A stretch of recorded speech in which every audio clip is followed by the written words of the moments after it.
dalam negara. Yang kedua, jangan pernah berikan ruang kepada kelompok fundamentalis di media-media resmi mainstream tingkat nasional. Yang ketiga, yaitu jangan pernah memberitakan segala kebaikan sebesar apapun yang dilakukan oleh kelompok fundamentalis. Yang berikutnya, setiap kesalahan sekecil apapun yang dilakukan oleh kelompok fundamentalis harus diviralkan, harus disebarluaskan, dan harus diulang-ulang. Nah, supaya itu melekat di hati masyarakat bahwa mereka adalah orang-orang yang tidak layak untuk diberikan tempat di kita punya negeri atau di negeri Islam. Nah, kemudian nggak sampai di situ, kelompok fundamentalis yang manapun jangan pernah sebut mereka dengan rentetan gelar-gelar akademik mereka. Nggak boleh. Apakah itu gelar-gelar kehormatan di tengah masyarakat atau gelar akademik, profesor, doktor, dan lain sebagainya. Jangan. Cukup sebut namanya aja untuk mengopinikan di masyarakat bahwa kelompok fundamentalis itu kuper, bodoh, tidak berpendidikan, tidak punya gelar, nggak ngerti dunia akademik, dan seterusnya. Jadi cukup sebut nama mereka, tidak perlu diberikan embel-embel yang lainnya. Nah, kemudian nggak sampai di situ. Jadi masih banyak lagi yang mereka lakukan. Apa yang kita alami saat ini di kita punya negeri. Nah, bagaimana para habaib, para ulama kita, bagaimana tokoh-tokoh kita di Majelis Ulama Indonesia, yaitu mereka kerdilkan, mereka kecilkan, mereka lecehkan, mereka hina-hina, bahkan mereka mencoba mencari kesalahan-kesalahan, bahkan kalau nggak ada kesalahan, kan buatlah fitnah-fitnah yang bisa diterima oleh masyarakat tentang mereka. Dan ini akan mereka lakukan terus. Jadi artinya bagaimana cara menghabisi kelompok fundamentalis? Satu, kerdilkan mereka. Dua, jauhkan mereka dari masyarakat. Kemudian ketiga, yaitu bidik daripada para tokohnya. Kalau bisa dirangkul, dirangkul. Kalau nggak bisa dirangkul, dipukul. Bisa dipeluk, dipeluk. Nggak bisa dipeluk, digebuk. Nah, jadi ini yang mereka lakukan. Nah, baik, sekarang yang kedua. Lalu bagaimana dengan kelompok modernis? Kelompok modernis bagi mereka yaitu statusnya aman. Bagi mereka statusnya aman. Nah, aman, statusnya aman, sehingga perlu diberikan ruang. Diberikan ruang publik, diberikan ruang media, diberikan ruang dalam sistem pemerintahan, perlu didengar suaranya. Dan kalau ada dari mereka yaitu punya kesalahan, tutup itu kesalahan, jangan diviralkan. Kalau mereka melakukan kebaikan, sekecil apapun kebaikannya, maka itu harus diviralkan dan harus disebarluaskan. Dan penyebutan nama mereka harus lengkap dengan segala macam rentetan gelarnya, gelar kehormatannya, dan seterusnya, dan seterusnya. Jadi posisi mereka dianggap aman. Nah, kemudian yang ketiga, kelompok liberalis. Kelompok ini mereka berikan status sangat aman. Nah, kenapa diberikan status sangat aman? Karena kelompok ini bukan hanya sekedar dianggap kawan, tapi sudah dianggap sebagai antek. Beda kawan dengan antek. Kalau modernis itu masih kawan barat, tapi kalau sudah liberalis itu antek barat. Nah, jadi mereka sudah tidak ada nilai kritis sama sekali. Nah, tapi justru kelompok ini yang mereka besarkan. Kelompok ini harus dibesarkan di seluruh negeri-negeri Islam. Jadi bagaimana caranya kelompok ini bisa berkembang? Berikan ruang, berikan finansial, berikan tempat, berikan kesempatan di media, di TV, di radio, di surat kabar, dan lain sebagainya.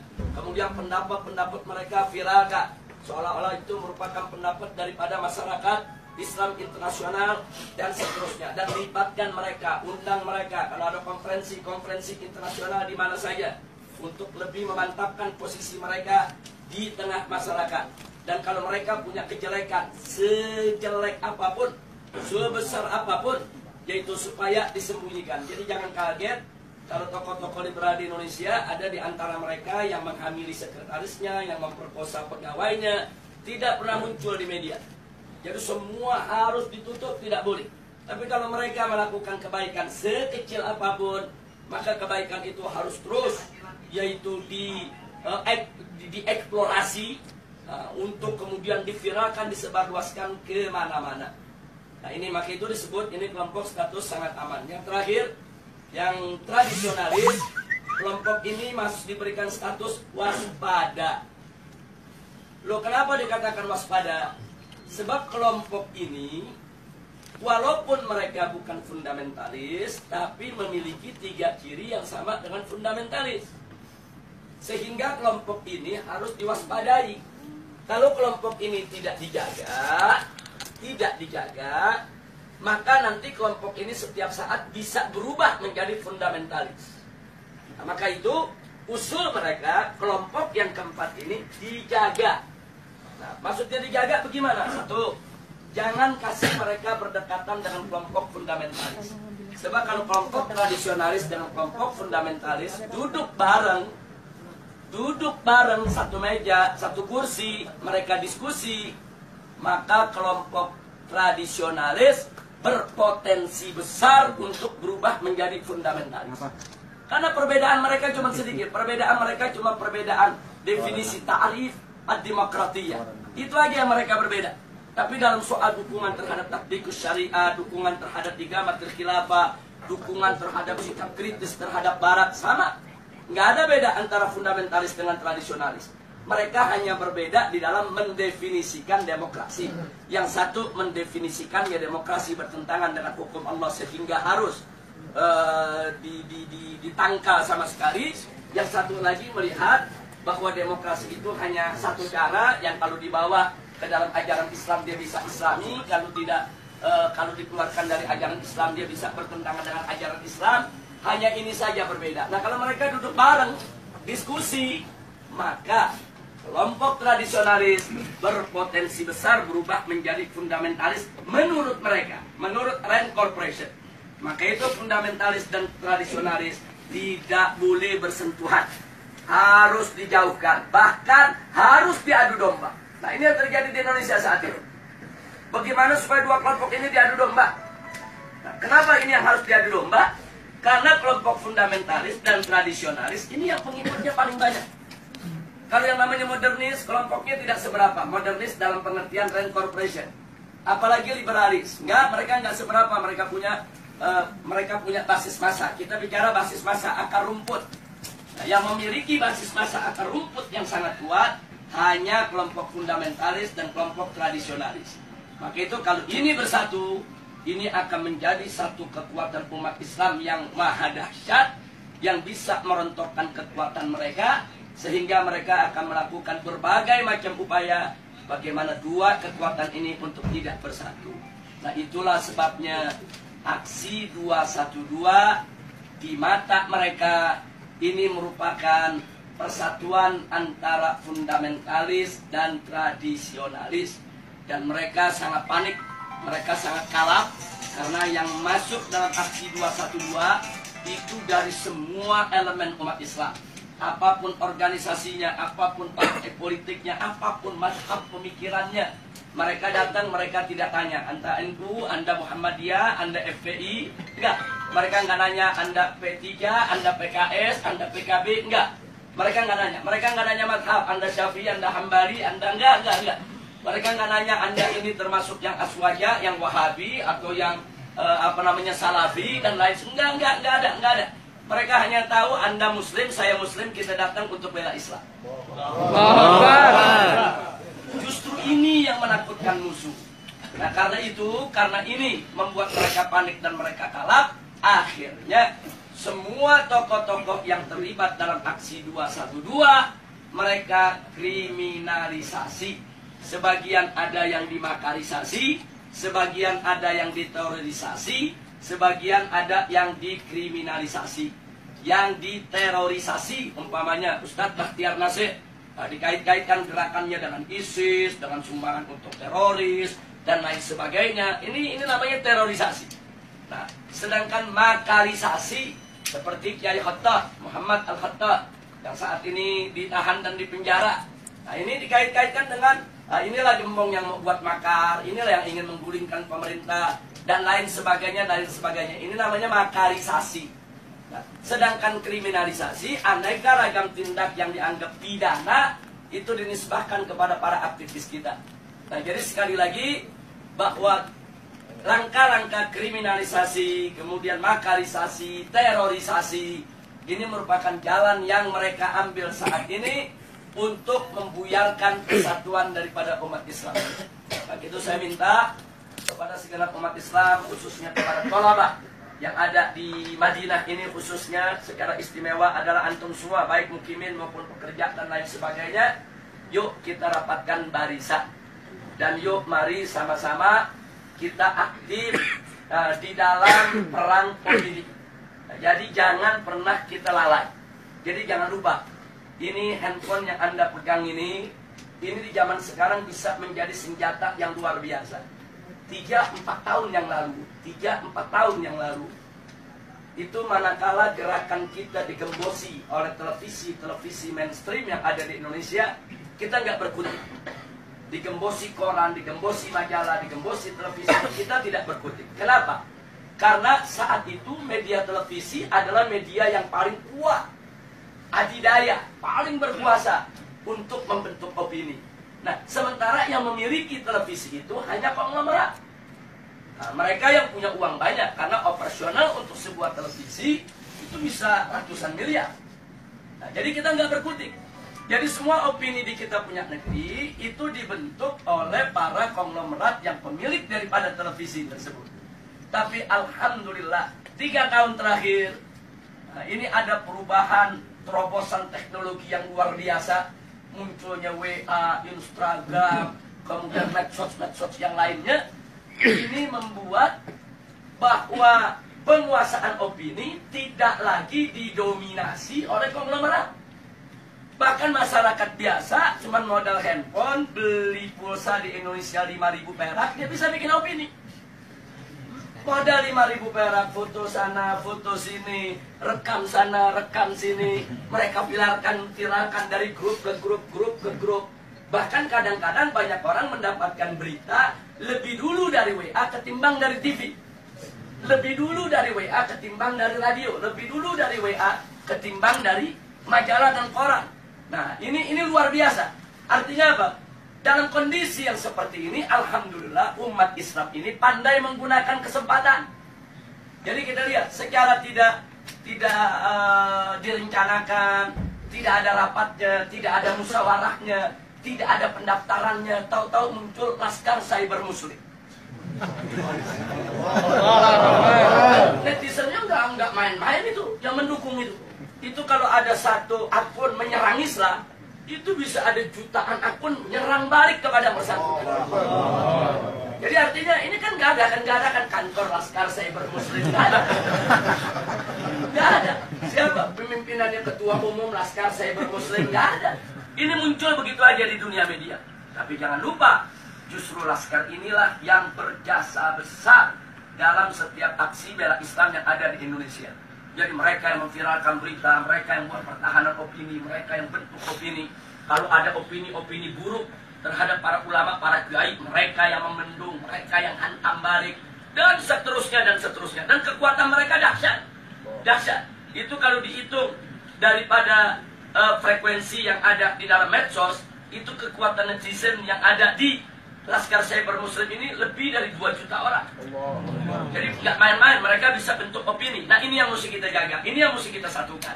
Nah, makanya di negeri kita, Indonesia, sekarang begitu mereka kalang kabut melihat serangan medsos, mulailah ada undang-undang untuk membatasi medsos, bikin aturan-aturan supaya medsos nggak sembarangan. Iya, karena mereka kalah. Kalau mereka menang, mereka nggak bikin aturan. Sama dengan kemarin di Jakarta, pada saat ada pilkada, begitu mereka kalah spanduk, KPU bikin aturan, di putaran kedua tidak boleh ada spanduk, karena udah kalah spanduk. Loh, kenapa bisa kalah? Karena di masyarakat Jakarta, secara sendiri-sendiri, bukan dibayar oleh calon gubernur, mereka bikin spanduk di mana-mana. Jadi spanduk calon yang seberang sana kalah banyak, akhirnya bikin aturan nggak boleh ada spanduk. Nah, jadi seperti itulah cara mereka. Pokoknya mana yang kira-kira merugikan mereka, mereka bikin aturan nggak ada. Jadi mereka berani berbuat curang secara terang-terangan. Jadi kalau pilpres sebelumnya ada serangan fajar, kemarin ini saya sebut bukan serangan fajar, tapi serangan barbar. Loh, kenapa saya sebut serangan barbar? Mereka nggak tanggung-tanggung nyerangnya pagi, siang, sore, malam, terang-terangan. Di Jakarta ada hujan sembako banjir duit luar biasa. Nah, jadi memang itu peristiwa luar biasa, tapi alhamdulillah Rabbuna yansurul muslimin. Amin. Muslimin di Indonesia, walhamdulillah. Ala barakatillah subhanahu wa ta'ala, Allah masih memberikan kemenangan kepada kita sampai saat ini. Sebelum saya akhiri, mungkin nanti ada yang ingin menambahkan atau ada ingin bertanya atau minta penjelasan. Maka di sini yang ingin saya ingatkan adalah bahwa persatuan ini penting. Allah subhanahu wa ta'ala qala wa'tasimu bihablillahi jami'a wa la tafarraqu. Jadi al-i'tisam bihablillah ini luar biasa. Ini daruri. Jadi kita harus bersatu dalam iman, bersatu dalam Islam, bersatu dalam ihsan, bersatu di dalam penegakan hukum Allah subhanahu wa ta'ala. Wa la tafarraqu, dan jangan sekali-kali kamu bercerai. Jangan lupa bahwa persatuan itu bukan hanya sekedar sumber kekuatan, tapi persatuan itu juga merupakan sumber pertolongan Allah. Di mana kita tahu An-Nabi alaihi salatu wassalam alaikum bil jamaah fa inna yadallahi ma'al jamaah. Jadi wajib atas kamu sekalian, yaitu berjamaah, bersatu, bersaudara, yaitu berjuang bersama. Nah, kenapa? Karena memang pertolongan Allah itu ada pada kebersamaan. Jadi pada saat kita bersama, kita bersatu, nggak usah khawatir, segala kesulitan akan menjadi mudah. Kenapa? Karena di situ ada keberkahan, di situ ada pertolongan Allah subhanahu wa ta'ala. Dan kalau Allah sudah menolong, tidak ada satu kekuatan pun yang bisa menghalanginya. Nah, saya berbagi pengalaman sedikit sebelum saya akhiri. Pada aksi bela Islam yang pertama, kita tidak ada gangguan. Tidak ada gangguan dari aparat, tidak ada gangguan dari pemerintah, karena itu merupakan aksi bela Islam pertama yang mereka nggak sangka jumlah yang akan datang. Jadi begitu itu digelar dengan mudah, tanpa halangan, tanpa gangguan, yang hadir antara 300 sampai 400-an ribu, mendatangi reskrim Mabes Polri, tapi justru setelah itu pemerintah jadi waspada. Begitu kita umumkan aksi bela Islam 2, mulailah gangguan-gangguan datang. Jadi mereka hadang, mereka halangi, mereka gembosi, menjelang daripada aksi 4.11. Tapi ternyata penggembosan itu gagal. Jadi walaupun mereka gembosi, tapi pada akhirnya aksi 4.11 itu dihadiri tidak kurang hampir 4 juta orang, 3,5 juta ya. Nah, jadi perhitungan itu dihitung dengan per meter daripada lokasi, 1 meter itu berapa orang, bisa ditempati oleh manusia, kemudian panjang itu berapa, lebar berapa, tempat-tempat lokasi yang diisi berapa. Jadi perhitungannya sangat matematis. Perhitungannya sangat matematis. Nah, kemudian setelah 4.11 digelar, ternyata memang umat yang datang begitu banyak, pemerintah lebih berhati-hati. Begitu diumumkan 212, mereka mulai secara terang-terangan melarang. Waktu 4.11 masih nggak terang-terangan, masih himbauan-himbauan. Tapi begitu 212, jelas-jelas mereka melakukan larangan, bahkan teror dan intimidasi. Jadi pesantren-pesantren didatangi, kiai-kiai didatangi, dibujuk, dirayu supaya tidak turun dengan berbagai macam iming-iming. Dan kalau yang nggak mau, tetap mau turun juga, mereka teror, mereka intimidasi, mereka takut-takuti dan lain sebagainya. Bahkan perusahaan bis di mana-mana, khususnya Jakarta, Sumatera, itu diteror, diancam akan dicabut. Mereka punya lisensi, mereka punya izin trayek, karena mereka berani mengangkut umat Islam ke Jakarta. Jadi sudah digembosi habis-habisan. Secara logika 212 gagal. Jadi besok aksi 212 malam ini saya dan kawan-kawan masih berkumpul dengan Ustaz Bakhtiar Nasir, Ustaz Zaitun Rasmin, kemudian juga dengan kawan-kawan dari MUI, kawan-kawan dari FUI, dan seterusnya. Kita saat itu melihat tekanan-tekanan yang begitu hebat. Secara logika besok ini separuh dari 4.11 saja udah hebat. Separuh dari 4.11 saja udah hebat. Jangankan separuh, bisa 1 Monas saja udah cukup. Jadi memang betul-betul kondisinya, tekanannya luar biasa. Nah, pertanyaannya kenapa pemerintah melakukan tekanan yang lebih luar biasa pada saat itu? Karena mereka gagal di 4.11. Jadi mereka nggak mau gagal lagi di 212. Tapi subhanallah, makin ditekan, makin dihadang, makin dilarang, semangat umat Islam dari mana-mana semakin menggebu-gebu. Dan akhirnya yang paling fenomenal adalah bagaimana 10.000 santri dari Ciamis berjalan kaki ke Jakarta. Allahu Akbar. Dan itu bukan tidak punya pengaruh, itu takfir pengaruh yang ada di tengah masyarakat besar. Gara-gara Ciamis jalan dengan jarak 300 km lebih, itu mendorong tempat-tempat lain gak peduli. Oh, nggak ada bis, nggak ada kendaraan, ya kita jalan kaki rame-rame. Nah, ini di luar dugaan. Dan besoknya yang hadir itu hampir 8 juta orang, 7 juta orang lebih. Nah, jadi ini adalah pertolongan Allah. Tidak ada satu orang pun, satu manusia pun, satu tokoh apapun, sehebat apapun dia, yang mampu mengumpulkan manusia sebanyak itu dengan tujuan yang sama, kecuali dengan pertolongan Allah. Semata-mata Allah punya pertolongan. Nah, akhirnya digelarlah 212. Semua itu adalah pertolongan Allah Subhanahu wa Ta'ala. Nah, kita sudah sampaikan kepada pemerintah pasca 212, mestinya energi 212 itu jangan dianggap oleh pemerintah sebagai ancaman. Jangan. Mestinya dengan energi 212 itu pemerintah lebih merangkul